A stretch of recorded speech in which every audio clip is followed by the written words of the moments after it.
இந்த முழு உலகின் தேவனோடு எப்படியாவது பேச முடியும் என்ற நம்பிக்கையின் அடிப்படையில்தான் ஜெபம் செய்யப்படுது. இது ஒரு மர்மமான விஷயம்னு சொல்லலாம். நீங்க எப்படி தொடங்குவீங்க? சரி, மலை பிரசங்கம்னு சொல்லப்படுற இயேசுவின் போதனைகளுடைய தொகுப்பின் மைய பகுதியில அவர் தம்மை பின்பற்றுகிறவர்கள் தங்களுடைய சொந்த ஜெபமாக ஆக்கிக்கொள்ள ஒரு எளிய ஜெபத்தை கற்றுக் கொடுக்கிறாரு. இந்த ஜெபம் 2 சின்ன பகுதிகளை கொண்டுள்ளது. ஒவ்வொன்றிலும் 3 விண்ணப்பங்கள் இருக்கு. முதல் பாதி இந்த உலகத்திற்கான தேவனுடைய நோக்கங்களில் கவனம் செலுத்துது. அப்புறம் 2வது பாதி தினசரி வாழ்க்கையில நாம் எதிர்கொள்ளும் கவலைகளை நிவர்த்தி செய்வதில் கவனம் செலுத்துது. ஆக இது ஒரு சின்ன ஜெபம். ஆமா, ஆனா இந்த சின்ன ஜெபம் இந்த உலகத்துல உள்ள எல்லாவற்றையும் ஒரு புதிய விதத்துல பார்க்க வழிவகுக்குது. பரமண்டலங்களில் இருக்கிற எங்கள் பிதாவேன்னு இயேசு ஜெபத்தை தொடங்குறார். அப்படின்னா தேவன் பரலோகத்துல வாழ்றாரா? வேதாகமத்துல வானம் அல்லது பரலோகம் என்பது அகில உலகத்தின் மீதான தேவனுடைய வல்லமை, அப்புறம் எல்லாவற்றிற்கும் மேலான தேவ பிரசன்னத்தை கற்பனை செய்வதற்கான ஒரு வழியாகும். தேவனுடைய சாம்ராஜ்யத்துல தேவனுடைய சித்தமும் நோக்கமும் எப்பொழுதும் நிறைவேற்றப்படும் ராஜாவாக அவர் அரசாட்சி செய்கிறார். ஆனா இயேசு தேவனை ராஜான்னு குறிப்பிடல. இல்ல, இயேசு தேவனை எங்கள் பிதான்னு அழைக்கிறாரு. அகில உலகத்தின் தேவனை பத்தி இப்படி சொல்றது ஒரு தைரியமான விஷயம்தான். சரியா சொன்னீங்க. ஆனா வேதாகமத்துல உள்ள முக்கிய கூற்று என்னன்னா, தேவனுடைய ஞானத்துடன் உலகத்தை ஆட்சி செய்ய தேவன் மனுஷர்களை பிரதிநிதிகளாகவும் அன்பான பிள்ளைகளாகவும் நியமித்துள்ளார் என்பதே. இந்த அழைப்பை மனுஷகுலம் எப்படி புறக்கணிக்கிறது, நாம காரியங்களை எப்படி குளறுபடியாக்குறோம்னு வேதாகமத்தோட சம்பவங்கள் நமக்கு காண்பிக்கிறது. எனவே உம்முடைய நாமம் பரிசுத்தப்படுவதாகன்னு ஜெபம் தொடருது. இப்போ பரிசுத்தம் என்பது ஆடம்பரமான ஒரு மத சம்பந்தப்பட்ட வார்த்தை. நிச்சயமா வேதாகமத்துல பரிசுத்தம் என்பது தேவனுடைய ஒரு வகையான அந்தஸ்தை குறிக்கிறது. தேவன் எல்லா உண்மைகளுக்கும் ஆதாரமாகவும் வாழ்க்கையின் ஆசிரியராகவும் இருக்கிறார். இந்த தேவன் தான் இஸ்ரவேல் குடும்பத்தை தேசங்களிலிருந்து வெளியே அழைத்து அப்புறம் அவர்களுடன் தனது பரிசுத்த பெயரை இணைத்து மற்ற எல்லா நாடுகளுக்கும் நடுவுல பரிசுத்த பிரதிநிதிகளாக இருக்கும்படி அவர்களை வேறு பிரிக்கிறாரு. ஆனா எல்லா மனுஷங்களை போல அவங்களும் இந்த அழைப்பை கெடுத்துக்கிட்டாங்க. அது இஸ்ரவேலுடைய தோல்விக்கும் பல பெரிய சாம்ராஜ்யங்களுக்கு அடிபணிந்து போகிறதற்கும் வழிவகுத்துச்சு. தேவனுடைய பரிசுத்த பெயருக்கு அவமதிப்பை ஏற்படுத்திச்சு. ஆனா இஸ்ரவேலுடைய தீர்க்கதரிசிகளான எசேக்கியாவை போன்றவங்க ஒரு நாள் தேவன் தேசங்களுக்கு நடுவுல தன்னுடைய நாமத்தின் பரிசுத்தத்தை மறுபடியும் நிலைநிறுத்துவார்னு சொன்னாங்க.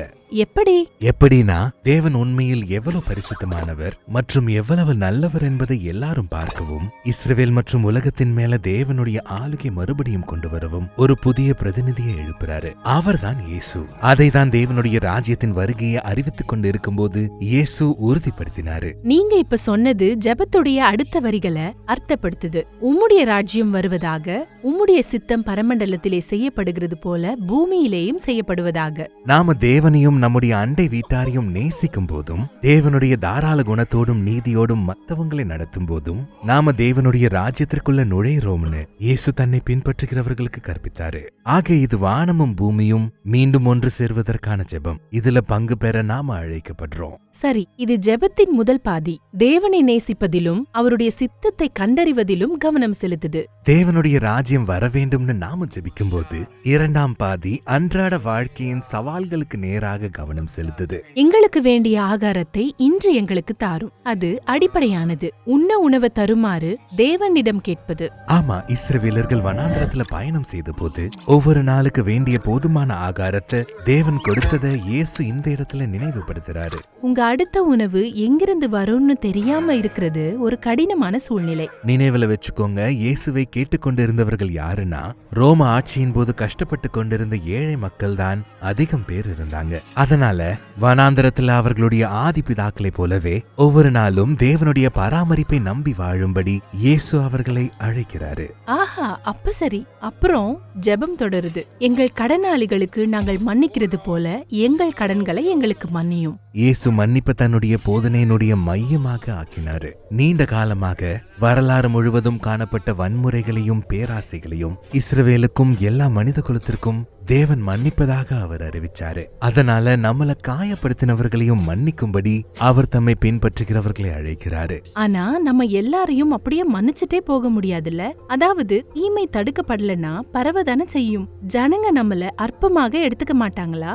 இயேசுவை பொறுத்தவரை பிரச்சனை என்னன்னா, பழி வாங்குவதற்கான நம்முடைய விருப்பம் துன்பத்தை தொடர்ந்து வர செய்யும்.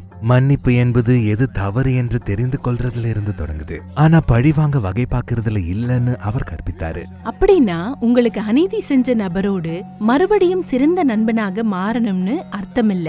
இல்ல, ஆனா இது எதை குறிக்குதுன்னா அவர்களோடு சரிக்கு சரி நிக்கிற உரிமையை விட்டு அதுக்கு பதிலா அவங்களோட நல்வாழ்வுக்காக ஜெபிக்க கற்றுக்கொள்ள வேண்டும். இந்த மாதிரி மன்னிக்கணும்னா தேவன் மேல ஆழமான விசுவாசம் இருக்கணும்னு நினைக்கிறேன். ஆமா, இப்படிப்பட்டதான மன்னிக்கிற காரியம் நாம மூச்சு விடுறது போல இருக்கணும்னு காட்ட இயேசு நம்மை அழைக்கிறார். தேவனுடைய மன்னிப்பை உண்மையா பெற வேண்டும், அனுபவிக்க வேண்டும் என்றால் மன்னிக்கும் பழக்கம் நமக்கு இருக்க வேண்டும். இந்த ரெண்டும் ஒன்றாக வேலை செய்யும். கடைசியா இயேசு எங்களை சோதனைக்குட்பட பண்ணாமல் தீமையினின்று எங்களை ரட்சித்துக் கொள்ளும்னு ஜெபிக்கிறாரு. கொஞ்சம் பொறுங்க, தேவன் நம்மள சோதிப்பாரா? சரி, உலகத்தை ஆட்சி செய்ய தேவன் எப்படி தன்னுடைய பிரதிநிதிகளாக நியமிக்கிறார் என்ற வேதாகம சம்பவத்தை ஞாபகம் வச்சுக்கோங்க. அந்த சந்தர்ப்பம் அவர்களுக்கு ஒரு தேர்வு செய்ய வாய்ப்பு கொடுக்குது. அவங்க தேவனோடு இணைந்து அவருடைய ஞானத்தால ஆளுகை செய்வாங்களா? ஆனா நாம செய்யும் ஒவ்வொரு தேர்வோடு சேர்த்து நாம் சொந்த ஞானத்தின் மூலம் காரியங்களை நாம் சொந்த வழியில செய்ய முடியும்னு ஒரு குரல் கேட்டுக்கொண்டே இருக்குது. அந்த குரல் சோதனையை ஒரு கண்ணியாக மாத்தி யாருடைய குரலை நம்புவோம் என்கிற முடிவு செய்ய நம்மள கட்டாயப்படுத்துது. ஆக சோதனைகளிலிருந்து முழுசா விடுபட முடியுமான்னு கேட்க இயேசு நம்மள அழைக்கிறாரு. அதாவது நான் சாதாரண வாழ்க்கையை வாழ முடியுமா என்பது போல. ஆனா சாதாரண வாழ்க்கையிலும் கூட தேர்வுகள் நிறைந்திருக்கிறது என்பதை இயேசு அறிந்திருந்தாரு. இவை தேவனின் குரலை அல்லது வேறு குரலை நம்புவதற்கு நம்மள கட்டாயப்படுத்தும். ஆக நாம ஒரு சோதனையில இருக்கிறத பார்த்தோம்னா பிசாசின் பொய்யிலிருந்து பாதுகாக்கும்படி ஜெபிக்குமாறு இயேசு நம்மள அழைக்கிறாரு. இதோட இந்த சின்ன அப்புறம் வல்லமையான பழமையான ஜெபம் முடிவுக்கு வருது. ஆனா இத பாருங்க, இது இயேசுவினுடைய சொந்த ஜெபம். அவரே ஜெபித்தது. உண்மையாவா? ஆமா, சிலுவையில அறையப்படுற முந்தைய நாள் இரவு இயேசு ஒரு தோட்டத்திற்கு ஜெபிக்க போனாரு. அவர் மரிக்க விரும்பாத நிலையில அவர் என் பிதாவேன்னு அழைத்தாரு. என்னுடைய சித்தம் அல்ல, உம்முடைய சித்தம் செய்யப்படுவதாக என்று சொன்னார். ஓ, அது இந்த ஜெபம்தான். உம்முடைய ராஜ்யம் வருவதாக, உம்முடைய சித்தம் செய்யப்படுவதாக. இயேசு இந்த மாதிரி ரொம்ப நாளாக ஜெபித்துக் கொண்டிருந்தார். அவருக்கு மிகப்பெரிய சோதனை வந்தபோது, அவரது கைது மற்றும் தண்டனையின் போது இந்த வார்த்தைகள் அவரை அதன் வழியாக கடந்து செல்ல வைத்தது.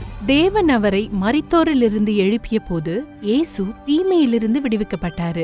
சரி, சொல்ல போனா தேவனுடைய மன்னிப்பும் பரலோக ராஜ்யமும் பூமிக்கு வந்தது இயேசுவனுடைய சுயநலமற்ற அன்பின் செயலால் தான். இப்படியாகத்தான் தேவனுடைய பரிசுத்த நாமம் திரும்பவும் நிலைநாட்டப்பட்டது. ஆக இயேசு தம்முடைய சீஷர்களுக்கு கற்பித்த இந்த ஜெபம் இயேசுவை போல நாமும் தேவ சித்தத்திற்கு ஒப்புக்கொடுத்து வாழ்வதற்கான ஒரு வழியாகும். தினமும் தேவனை நம்பவும் ஒருவரை ஒருவர் நேசிக்கவும் மன்னிக்கவும் இந்த ஜெபம் நம்மை அழைக்குது. இதன் மூலம் வானமும் பூமியும் ஒன்னா இணையும் சம்பவத்துல பங்குள்ளவர்களாகிறோம்.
நாம இப்ப பார்த்த ஜெபத்துல தேவனுடைய தினசரி திட்டத்திற்காக அல்லது பராமரிப்புக்காக ஜெபிக்கும்படி இயேசு தம்மை பின்பற்றுகிறவர்களுக்கு கற்பித்தாரு. தேவனை நம்புவது பத்தி இயேசு இன்னும் நிறைய சொல்ல போறாரு. நம்முடைய காரியங்கள் மீது இல்ல. அதைத்தான் அடுத்ததாக பார்க்க போகிறோம்.